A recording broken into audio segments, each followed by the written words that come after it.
Hi everybody, welcome back to another What's for Dinner. Today we've got some of our very favorite family recipes for you.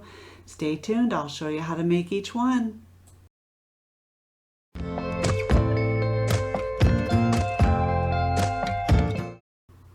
We're going to start with what we call cheesy ham and potatoes, and I will leave the ingredients list and the basic recipe for all of the meals that I show you today below.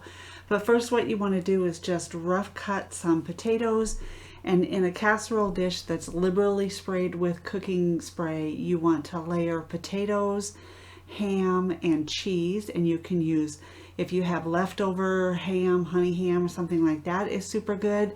If you don't have ham, I just buy the lunch meat, the diced ham, and use that. You can also add any vegetables that you like. You can add onions or broccoli or any vegetables that you think would go well with this. And also, if you're not a big ham fan, you can use ground beef, you can use turkey, you can use Italian sausage, whatever you like. But just go ahead and layer those ingredients together. I'm also using, we had a tremendous amount of leftover cheese in the house, just half used bags from all kinds of things, from spaghetti to tacos to all sorts of things. So I just gathered all the cheese together. So this is just a mishmash of all the leftover cheese.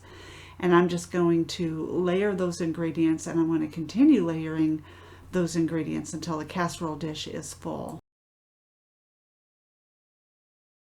I like to dot the top of it with butter. I had forgotten on this particular pan, and you'll notice that's a common theme. If you've seen, I've made this recipe on a couple of other videos and probably forgotten the same thing.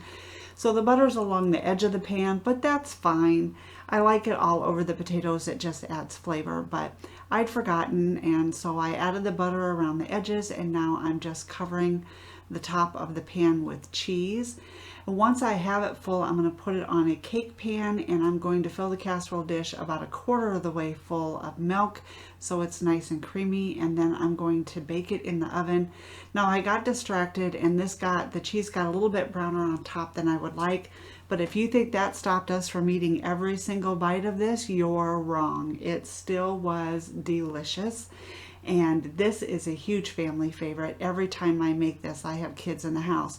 I will tell you, when you dish this up, you're going to want to wait a good 10 minutes before you try to eat. This stuff comes out like lava, but it is so good. Next up, Phil is making cavatelli. So he's got penne pasta in the boiling water in the big pan, and he's got browned ground sausage, Italian sausage, in the saucepan, and he's just added a jar of pizza sauce to that, and he's going to let that simmer so all those juices meld together. He's going to cook that pasta till it's just a little bit less than probably halfway cooked. You don't want it all the way cooked because this also goes in the oven. I can't tell you what a joy it is to have this huge sink for when we're making things like this with a huge batch of pasta and an oversized casserole dish and the extra saucepan. Having an oversized sink and countertops that we can just set things on without concern about burning or melting or staining has just been a fantastic thing for us in our cooking. We absolutely love that. So he's drained that pasta. He's got that pan sitting on the quartz. As long as it's less than 500 degrees, he's fine to do that. So unless it comes straight out of the broiler, he's safe. He's going to mix that pizza sauce and Italian sausage with the pasta. And seriously, if you wanted to, you could just put this on a plate or in a bowl and cover it with some cheese and eat it like that.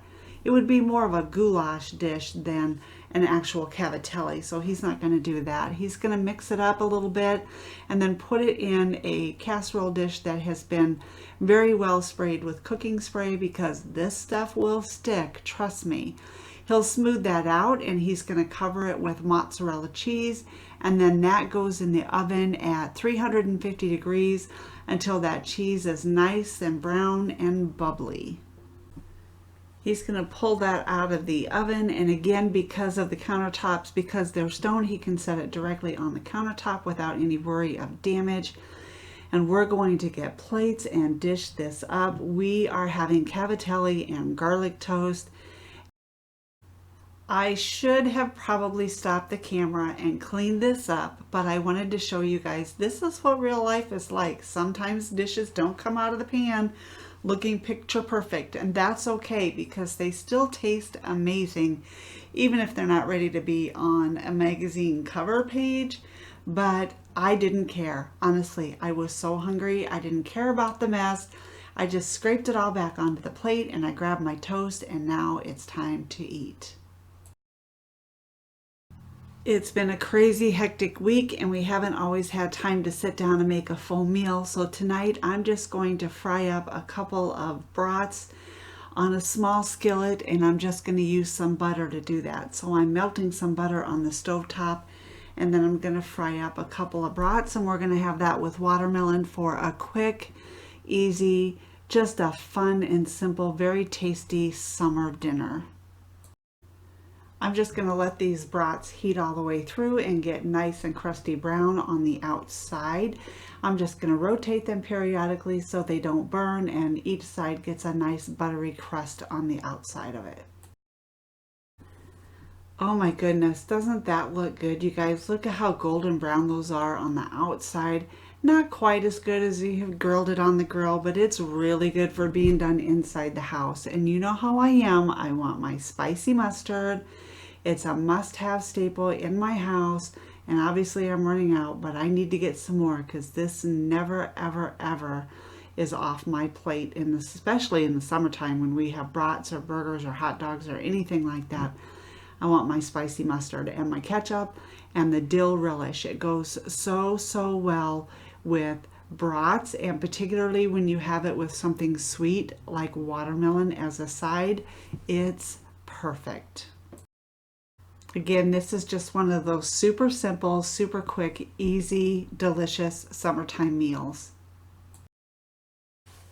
Next up, we have the beef stew, and this is something that is requested quite frequently on my YouTube channel, so I hope you guys enjoy this recipe. It's super simple and really not even that time consuming to put together. I have an oversized crock pot that I have sprayed with cooking spray. I'm using the cooking spray instead of a liner because it's a liquid and I want to be able to get in there and stir everything up. I put the thawed stew meat at the bottom and liberally sprinkled it with Lowry seasoning salt. And I'm adding 2 cans of all of my vegetables, not diced, but pearled onions, and 3 cans of potatoes. If I had had leftover potatoes from potato casserole, I would have used that. But to be honest, we don't ever have leftover potatoes from potato casserole. I'm also adding a can of tomato sauce, a can of fire roasted tomatoes that I did not drain, and a can of beef consomme and a can of beef broth, and that's what gives the juices to it.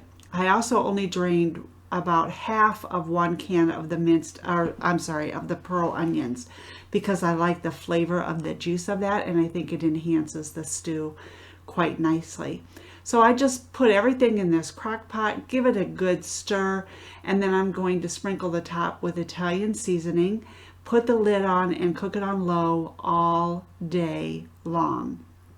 This is one of those things you really want to be home when you make this meal because it smells that good, and you want to be able to enjoy the smell and the anticipation of it as much as you want to be able to enjoy the flavor of eating it. And when it's done, I like to serve it with a big, thick, crusty bread.